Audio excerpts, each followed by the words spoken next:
Now let's continue. So I'll just go over the rest of the exercise quickly so that we can continue the second part, because I think the second part will really, like, you can see more problem, what you can solve through the query plan profile.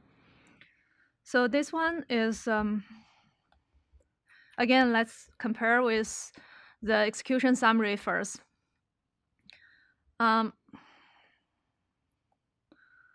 For this one, you can see first, the intermediate result seems all the same.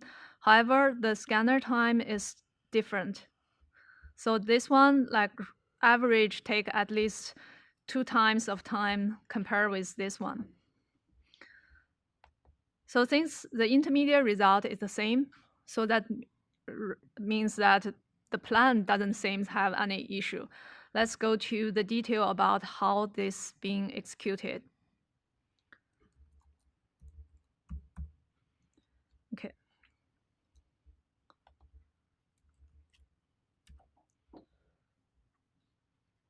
So this is the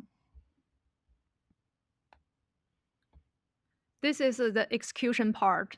So right now I'm just quickly looking at the summary, the average part. The batch rate, there's a lot of metrics here. So here, for example, batch rate local, batch rate remote. This give you like how much work these scan nodes need to do. And you can see here, from here, the batch total rate is about 120 meg. Batch rate local is 34. What does this mean? This means that only 34 meg of data is read locally. That indicates all the rest of the data is read remotely. And compare with this one, batch rate 120, batch rate local also 120. So that's where the difference is. So for this query, because it need to read the data remotely instead of from local, and that makes the scan slower. There's multiple reasons for that. For this specific example, I just use a query option to trigger, to force it doing the remote read. But in reality, the remote read can happen once. One common reason is if your Parquet block is not aligned with your HDFS block. So that because for Parquet, it need to read the whole row group. If it's a span multiple HDFS block, then this scanner have to read the rest of the data from the other host. That's one of the reasons. And also depend on your file format. So if you use other file format, the compressed, for example, gzip1, bzip1, for those one also you need to read the data before you can decompress it. So sometimes you also need to read remotely. You're saying that Impala doesn't do read snippets for when it's reading a Parquet file. It won't do the upper large Parquet file that has several HTTPS blocks in it, two different Impala nodes. Or you're saying it just reads if you're, because the unit Impala read is break down at the row group level. So if your row group span multiple HDFS block, then this cannot be splitted to multiple nodes to read. It can only be read by one node. But if you do have a large HTTPS block, large Parquet file that is several HTTPS blocks, and it is aligned with the blocks, it will assign multiple Impala nodes to read that file. It can assign like a different reader per columns, but still for the same columns, it might need to read data from multiple hosts because your Parquet block span multiple HDFS block. Yeah, so that's why the best practice is always make sure that the Parquet block is aligned with HDFS block. One file, one block per Parquet.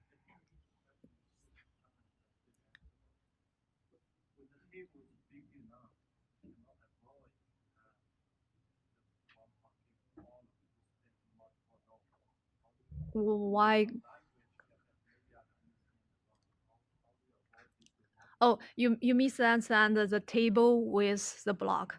A table can have multiple files. Each file should be aligned.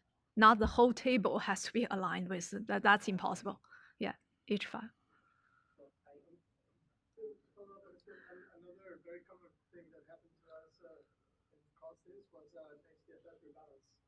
Yeah, yeah. If you have like not up to date metadata, then Impala might not aware that this data is not on my host on my local disk anymore. Yeah, yeah. Thanks for that. Yeah, you have to do refresh invalid metadata for HDFS rebalancing. You have to do invalid metadata to force it reload the whole metadata. Yeah.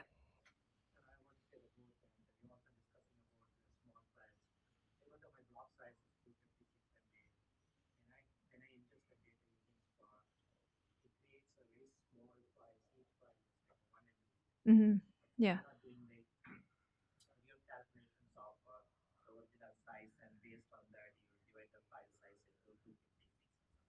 Uh-huh.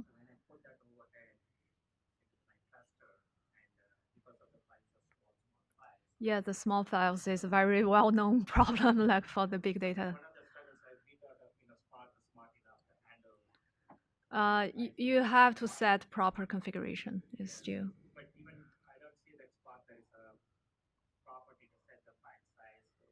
You should have some similar config that you can.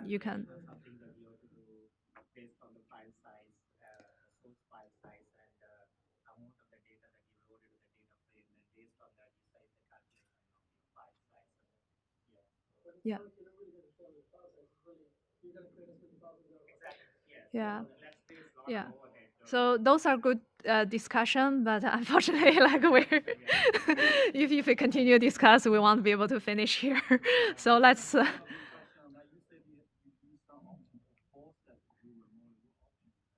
This is we have a random replica. Like also you can set the preference because that's can be a valid choice sometimes. I think it's. Because sometimes your data might be only collected in couple of hosts. If you always doing local RAID, you can create some hotspot. So in some case that it makes sense to, I think I have it specified here, but I don't know why it's not showing here. Yeah. Yeah, but when I execute this query, I specify that the replica reference kind of using the schedule random replica. Yeah, you can just go to the Impala shell and run the set. You can see all the valid query option there. Uh, it's not by default. You shouldn't use that unless you have like a specific case. I mentioned like you might have a hotspot or whatever you want to set it.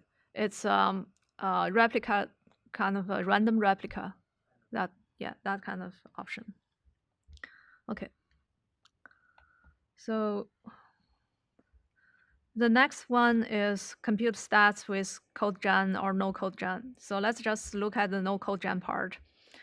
So sometimes if you think the code gen, the query execution speed seems not reasonable, what you should verify is in each of the operator, we will have the execution option, and you can check if the code gen is enabled or disabled. So the code gen disabled can be caused by multiple reasons. For this one, I'm specifically using the query option to disable it to show the difference. But in other case, for example, some data type will not support code gen yet, like the chart type or time step in some operators. So those are not CodeGen are not be able to handle those data type yet. So for those one, CodeGen will be disabled. In older release, once because of one data type that it cannot use CodeGen, it's actually disabled for the whole operator. So that's kind of like pretty bad. That causes the whole performance slow. And in the newer release, that Impala is there's a lot of improvement on CodeGen, so we can just do it kind of column by column. So if this column cannot support, we only disable CodeGen for this handling, not the whole query part. But that's a thing that you should keep an eye on if you think the processing rate is not like a normal speed, slower than normal. Can check the code gen part. A few more about the metadata I want to highlight. So this is the one that with the metadata loading. Remember I mentioned that the metadata loading, if it takes time, so this is the example. So if the metadata of this table is not cached yet, when you execute the query, the first thing it need to do is to load the metadata before it can even analyze the table. So you will see the metadata loading time here now. Yeah.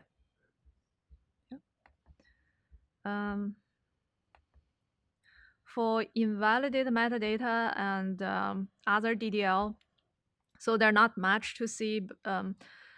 Just a few things about each. For the invalidated metadata, it's just a quick option to send the request. So normally that invalid metadata should always return very quickly. It should always return very quickly. So if there's something is slow, that's definitely something wrong. Refresh on otherwise is different. So refresh is kind of a sync command. Once you initialize the refresh, it will go to the catalog, and the catalog will start loading the metadata, finding what's changed, and update its cache, and then send it back to the client side who initiated the refresh.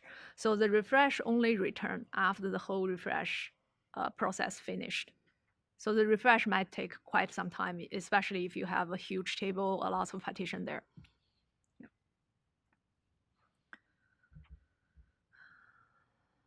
Okay. Okay, now let's continue to the second part.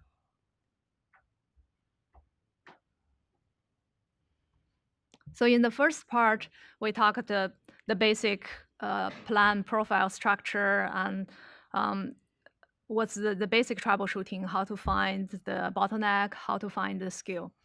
And in this second part, we're going to focus a little bit more on performance tuning and the memory usage, resource usage part.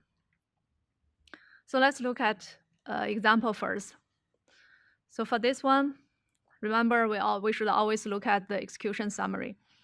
And in this execution summary, you can see that the aggregation is a part that takes longest time. And 40 seconds for 80 million rows, that seems quite slow. And look at more detail about this one. You can see the estimation row here is all 0, but the reality here is not really 0.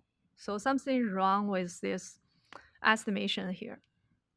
And with that estimation, Impala used just one host to process it because it thinks that this table is so small, it doesn't need to use a lot of hosts for that.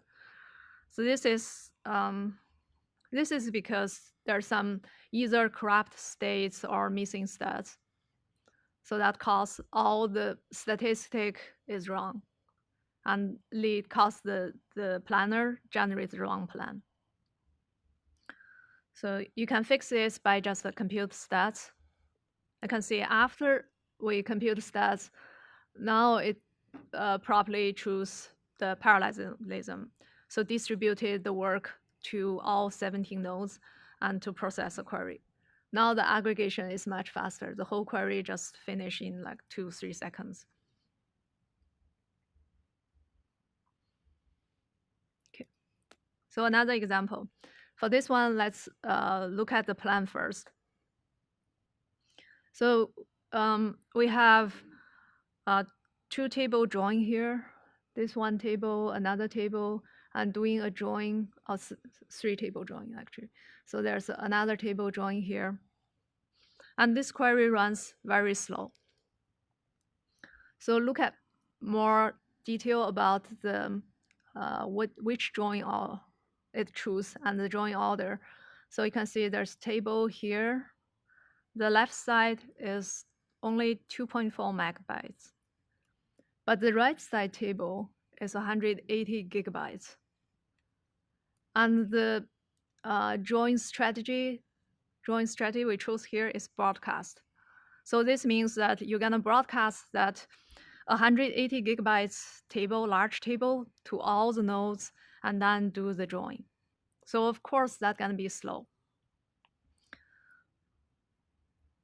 So again, the reason that caused Impala to choose this run plan is because of missing stats. So Impala doesn't know that how large the table is, what's the left side, what's the right side. It doesn't know. So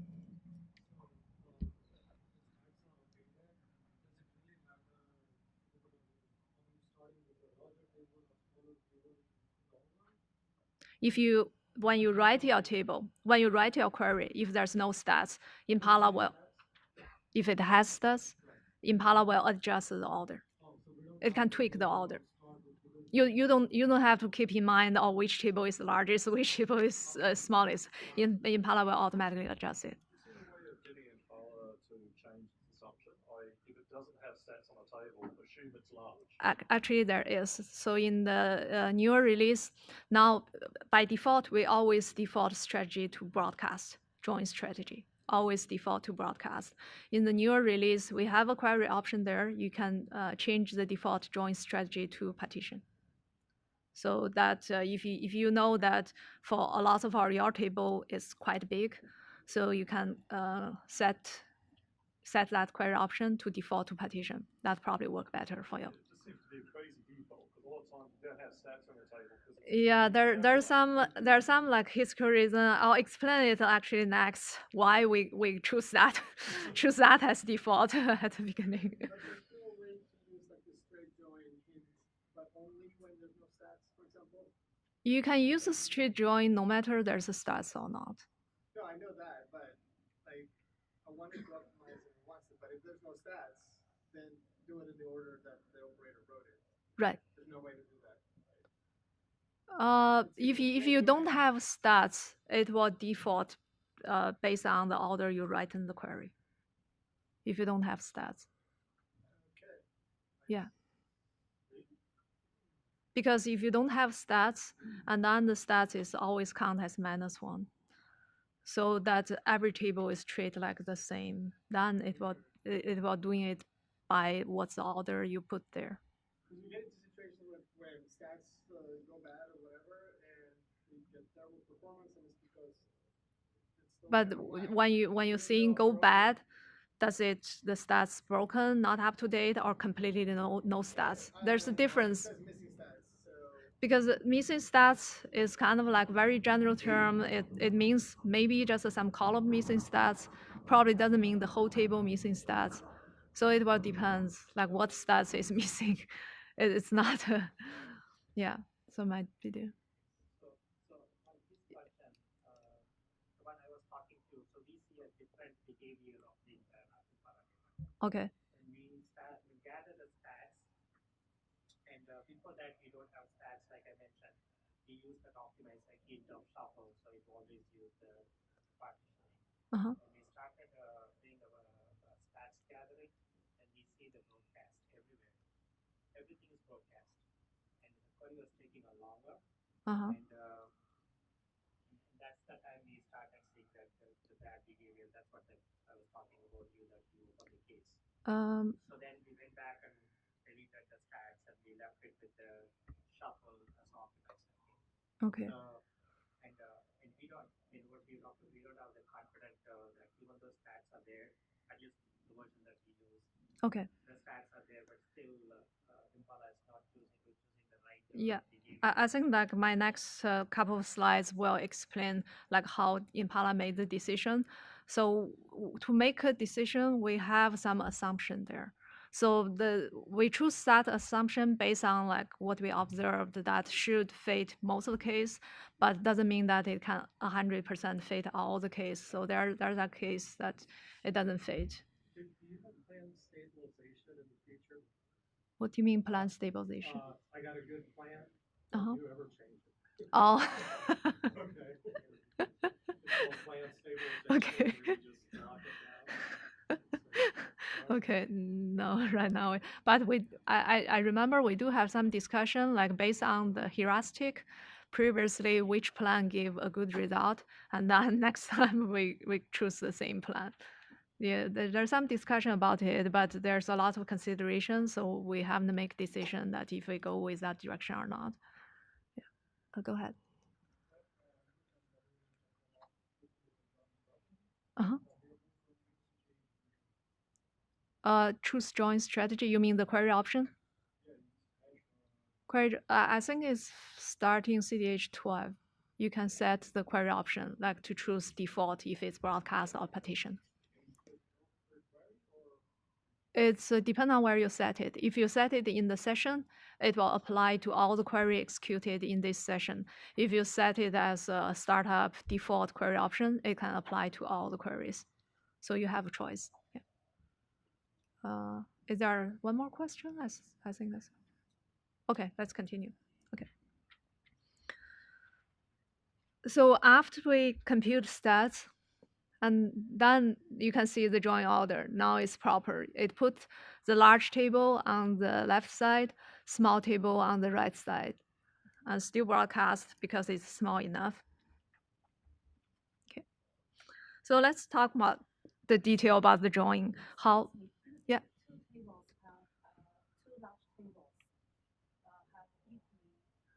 Equal size.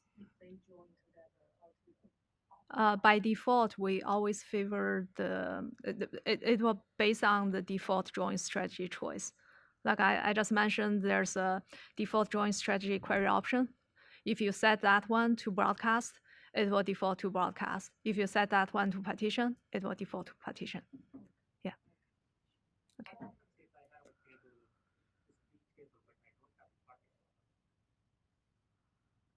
If you don't have partition, then you cannot take advantage from the.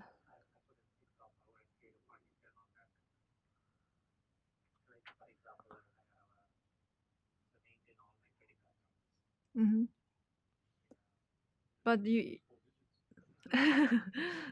yeah, probably be more creative just to find some way to partition the data.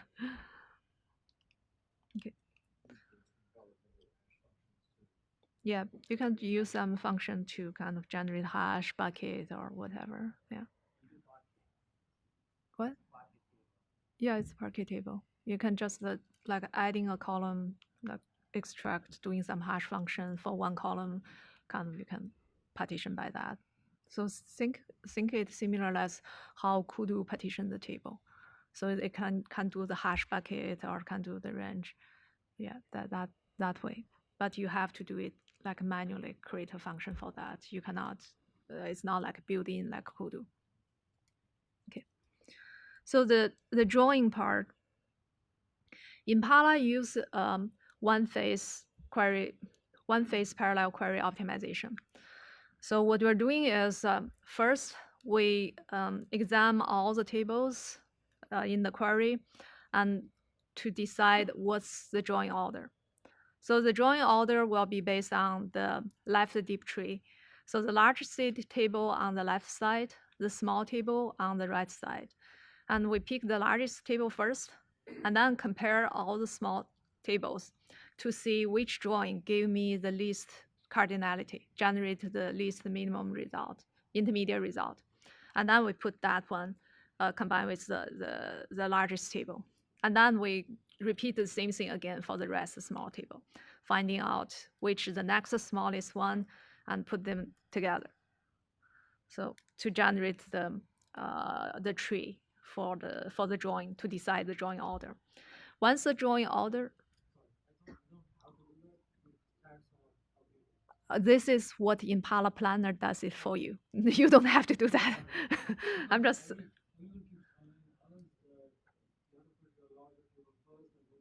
No, you don't have to. You don't have to. You don't have to, unless you want to force the join order. Otherwise, the Impala can choose that for you automatically. Yeah. And after the join order is determined, the second step, the first one is at the single nodes plan phase.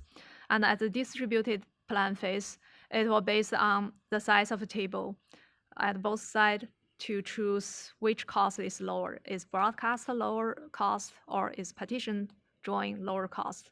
And then use that to determine which join strategy it should use. So the join strategy including both the network cost, also the memory cost, because you always need to create the hash table for the right side. So the right side table depends on how large it is. If you do the broadcast, which means the same hash table have to be exist on every host. So that's n copy of that right side table. And for partition join, you shuffle the data like to kind of like slice each side to be a small piece and put it each piece in one host to do the join. The right side is still need to be in memory to build the hash table for that. So the reason that Impala favor the left join tree is because the left join tree can give a better parallelism.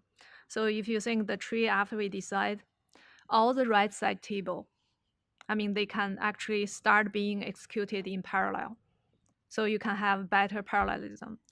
And on the left side, once you have all the hash table built, on the left side, you can start to do the probe. And the probe is also not blocking.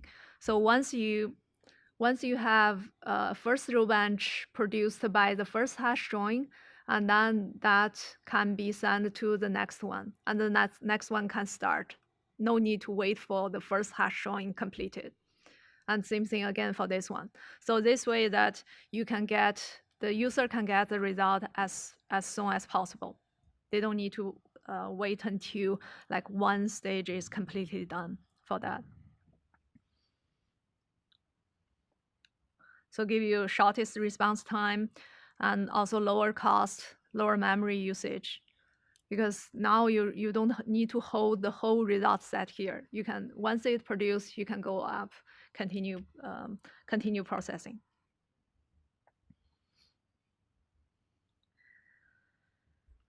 And to decide the join order, Impala needs some statistic. We already talked about table statistic, column statistic. So table statistic is mainly the cardinality.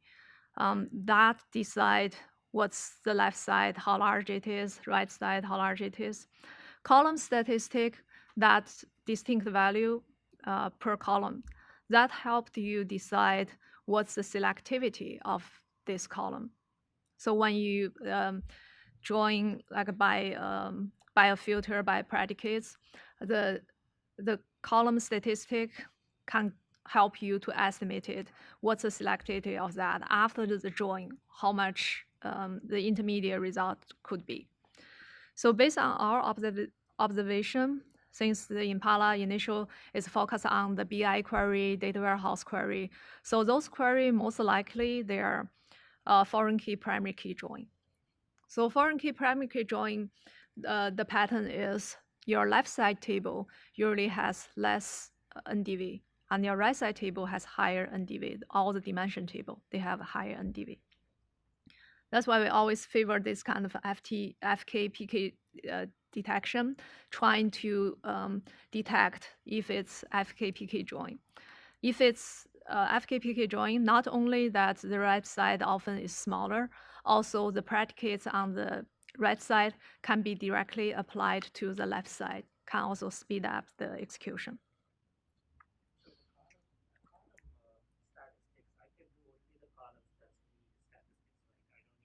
Correct.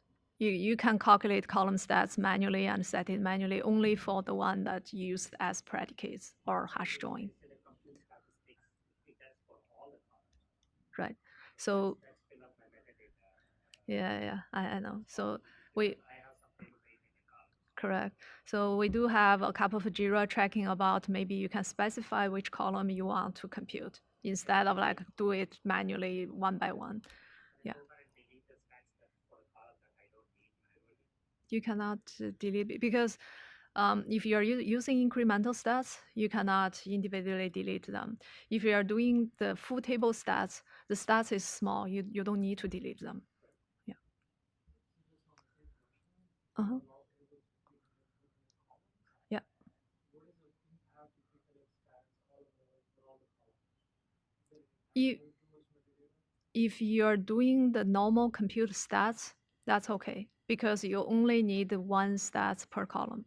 But if you're doing that incremental stats, and especially if your table is partitioned, then we have to keep the stats per partition per column. So that can explode quickly.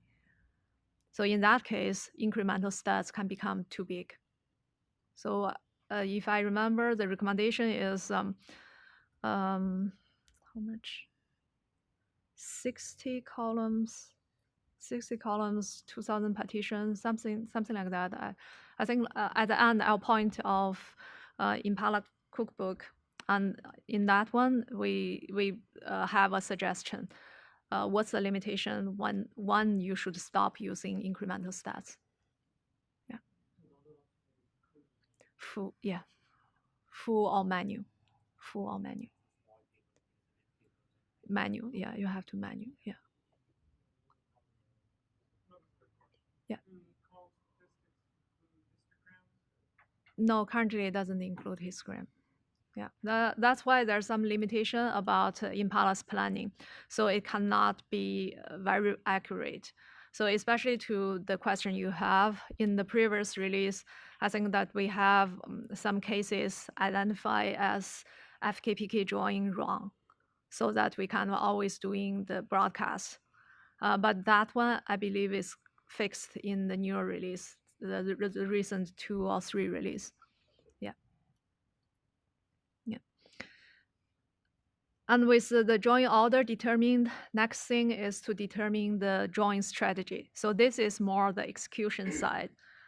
So we have the order already decided, how we execute it to have lower cost and faster performance. So there's 2 execution strategy. One is broadcast, another is repetition. For broadcast, which means that you put your small site, 1 copy on every host, and build hash table in memory. Then you can just start probbing prob on the left side table. For the repetition drawing, you slice each table to depend on how large your cluster is. Like if it's 20 nodes cluster, you slice this to 20, and then you put each piece on one of each side, put it on one host to do the drawing. So the cost, how we can calculate the cost. So the cost is mainly network and memory. For the broadcast, it's the right side of table since it need to be broadcast to all nodes. So the network cost is the right side times the number of nodes. The memory cost is the same. The hash table have to be on every host. So that's the memory cost. And for partition drawing, the left side table is split, sliced, sent to all different nodes. So it's 1 copy. And the same thing, the right side table is sliced, sent to every host. That's also just 1 copy total.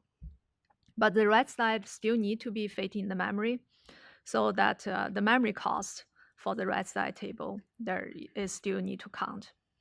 So keep in mind that although I use table here just to make it simple, but actually that can be just the intermediate result. So that's the result after your filtering, after your projection. So it probably doesn't map into the physical table there. It can be much smaller. Yeah.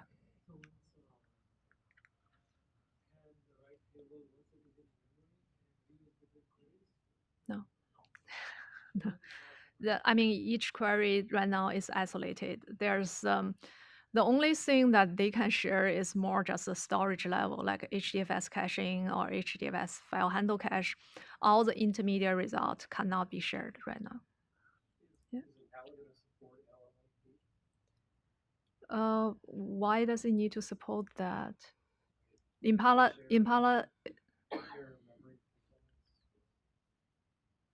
LLAP, you're talking about the one Hive's LAP, right? Yeah, but Impala is a long running process anyway. Impala itself is just one process. It's not like Hive or Spark that MapReduce kind of execution model. So each task you spin a different GVM. It's not like that model. For Impala, the server is always running. You always ready to accept a request to execute fragment. So it doesn't need that. The small table is kind of like just the relative compare with the left side.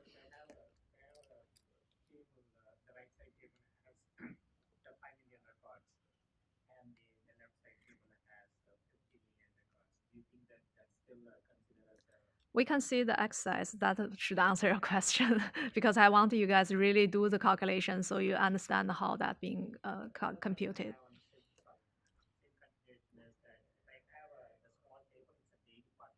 Uh-huh. Yeah.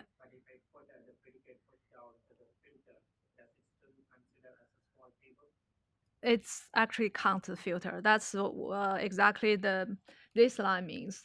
So it's actually the data flow from the child node after the filtering, after projection. So if you have a filter applied to it, you might see that actually the result we in planner use is smaller. It's not the original table size. So column sets you're saying are really wait, are they really only used for join optimization, or is there some other use for column sets? It's mainly used for join. So if my tables have 300 columns, yeah, my aggregations, right, and there's only 5 dimension I use, 5 foreign keys, all the others are measures, then I'm really wasting my time doing compute sets or even incremental per partition because it's collecting stats for 300 columns. Yeah, if you know exactly, that's you just set it manually. That's probably the best way. Yeah. So I should do that. There's 295 yeah. columns. Yeah. I agree. Yeah, just do that. Wow. Yeah. Okay. Yeah. Okay. Okay. So here's the calculation. I hope you take some notes of it because the next one you will use that formula to calculate the 3 queries here. What kind of join order, join strategy it's gonna use. So here I give you the information. There's 2 tables, line items, orders. Line item has 600 million record. The row size is 260 bytes. Orders is 150 million rows. Row size is 200 bytes. And the order key is big int. Big int is 8 bytes. So those query, I run it on 8 nodes cluster. So think about, like, for each of the query, what's the join order and join strategy.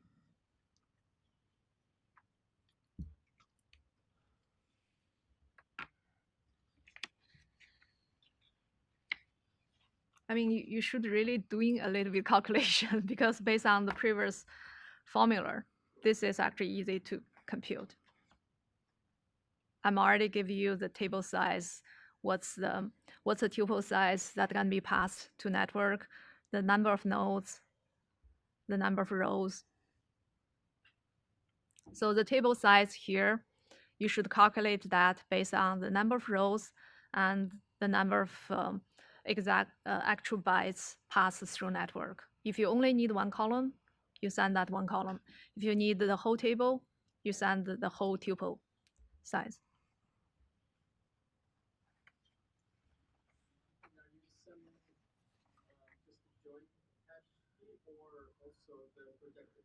Depends on the projection. So for example, the first one, count star, you don't project anything. So it's only the join key, the order key here.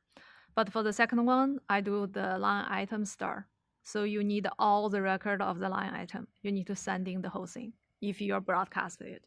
Same thing here for the order one.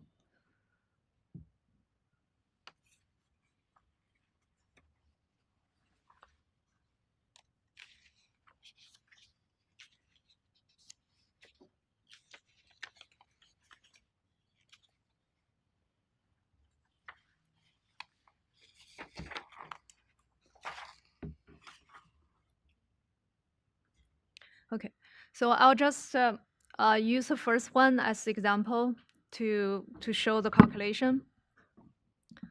So for the first one, the 2 table join, The broadcast cost is you will broadcast because the order table is small. So you put the line item at the left, orders at the right. The broadcast cost is this order table, but you only need the partition join key. You don't need all the columns.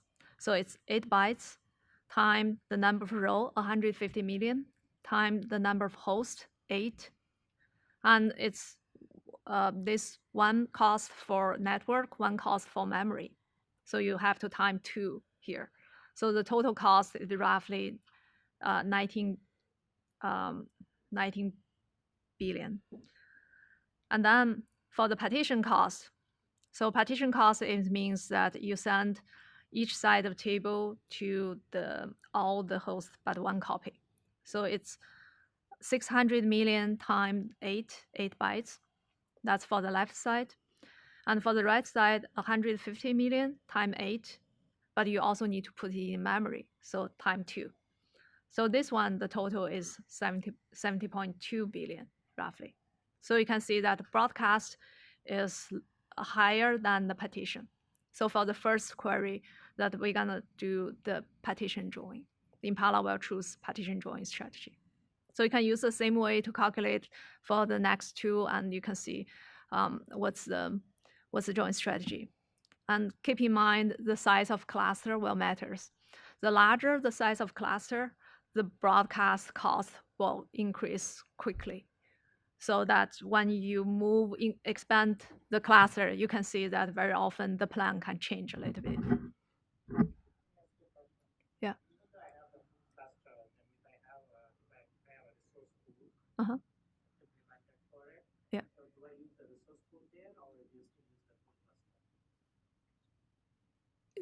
The resource pool only limit the per pool memory cost. It doesn't limit how many hosts there.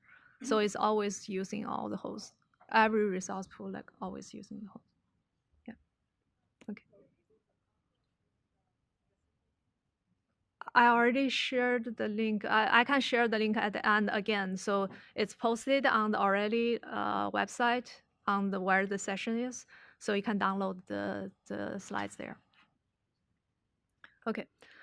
So next, let's look at the runtime filter. Runtime filter is designed to similar as the predicates push down or partition pruning. The effect is similar, but this is done at the runtime. So at the runtime, so Impala because the join key might not be the partition key, or you cannot apply it to the left side directly.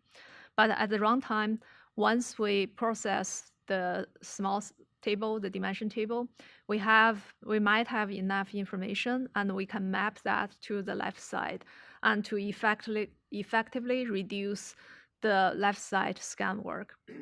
So runtime filter is applied mostly for it's only applied for equality join. And the pattern of the query that can take advantage of runtime filter is if you see the query here, the left side, the cardinality kind of like stay high for quite a while, and suddenly it reduces. So you can see all the previous, that's roughly 2.8 billion. And at this point, it dropped to 30 million, something like that. So this kind of a pattern means that this query can probably take advantage from runtime filter. So if we have the runtime filter and we can apply it as early as possible, we can reduce that cardinality from this layer, and all the follow-up operators gonna have less work to do. So exactly how the runtime filter is applied here is, this is slightly tricky one. So you have the, doesn't work anymore. Doesn't work anymore, sorry. So you have the left side table here. We scan the small left side first, and then generate the filter, apply it to the join. But note here that the filter can be pushed down to like all the left branch. It doesn't necessarily only apply to one branch, but Impala will decide which is most effective way.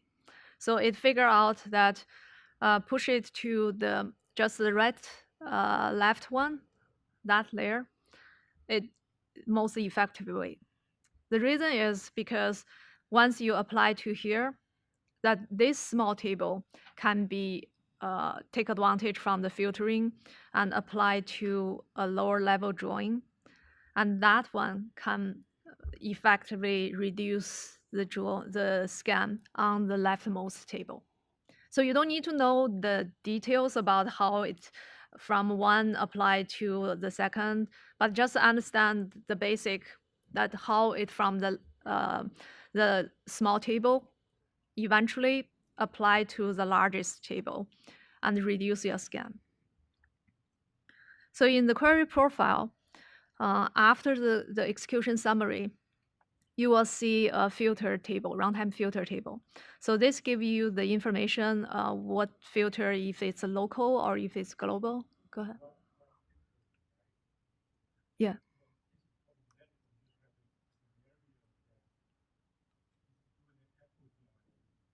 Yeah. Yes. Yeah. It's supposed to be transparent, but should I say bad? It's supposed to be transparent. So most of the time, if you don't have a resource contention, it will work perfectly well. It's just in some case that runtime filter can become not effective. So here I'm just trying to explain in which case that if you notice runtime filter not effective, how you can adjust and to make it work again. Its focus is mainly on that. So the runtime filter itself is mostly transparent. You don't need to worry about which table map to can be a filter for another table for which drawing. You don't need to worry too much about that. Yeah. So here at the filter table, it show you like what type of filter it is, how long does it take to generate the filter, totally how many filter being applied.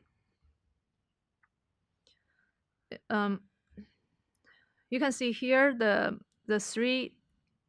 filter 3 here takes 3 seconds, more than 3 seconds to arrive. But this 3 apply to the scan and the filter here, like row processed, row rejected. You can see the row rejected there is 0. So which means that this filter not take effective. The reason is because the scan that this filter supposed to apply on is too small. So it's so quickly to finish scan before the filter arrive. This is This doesn't get rolled into the code generation process at all. It comes in after the executable starts running. it's not related with code gen at all. What do you mean? Isn't the processing on the node like a HTTPS filter encapsulated inside running code? It as the runtime. It is executed at the runtime, but the way is because we run the scan in parallel. Remember, I explained the left deep tree, all your right side table by default, they're not blocking to each other. So all the small dimension table can be scanned in parallel. So if the small dimension table is scanned too fast before your another filter is generated and applied to it, and then you end up with a full table. You're not getting the benefit from the runtime filter. That's the main problem here. Because if you have a large table, the filter applied to large table, most of the time, you don't need to worry about because the large table is too large. It cannot finish quickly. The filter can always apply. But if the filter applied to another dimension table, then that's the most time that you can miss the optimization opportunity because the small table is too small. It finished too fast before the filter arrived. So that's a case here. So the small table, dimension table, that's supposed to be filtered by the runtime filter is only take less than 1 second to execute so that it meets the optimization opportunity. That's from the plan. Yeah, but I didn't see the. Um, That's actually in this one, like the plan. If you're interested in how to read that, we can probably talk it offline because I don't think we have enough time. But it doesn't refer to down below to the fragments? No. It will be showing in the fragments, in the plan fragment, but not in the profile. Not in the profile. In profile, there's some information about which filter number 1, 2, 3 is applied, but the most detail is in plan. Yeah. Okay. Yeah, I have to speed up a little bit, otherwise we cannot finish. So in such a case, the way that you can tuning the configuration to make the runtime filter effective is by increasing the runtime filter wait time. Another scenario that we often see runtime filter might not take effect is when you have a busy cluster. Because the way runtime filter works is you generate the filter first, send it out to coordinator, generate the global filter, then distribute it again. So if your cluster is already very network heavy, that can cause the filter take longer time to be generated. So if you have a busy cluster, you can play with the runtime filter wait time to tweak it and see which value works for your workload. What? All the query options can be set at the session level or resource pool or global level, service level. Yeah.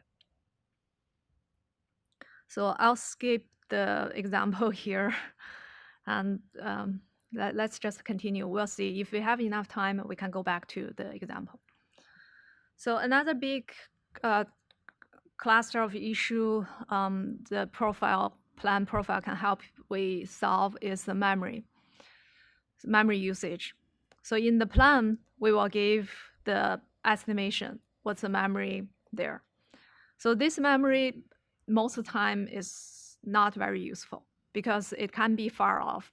The only times the Impala can take this in count is if you are using the dynamic resource pool, you're setting the concurrency, you're using the concurrent running setting there, but you don't set memory limit. If you don't set per query memory limit, Impala will take the planner estimation as count, and to estimate it how many query it can run in parallel. So that's the only time it use it. But the recommendation, we recommend you always setting the mem limit because this estimation can be really far off. In the profile, you can search for per node peak memory usage. That's the actual memory usage here. And you can also see like per operator. For each operator, what's the memory usage for them. So in the query profile, if a query is being queued by out of memory, it will print this part of information to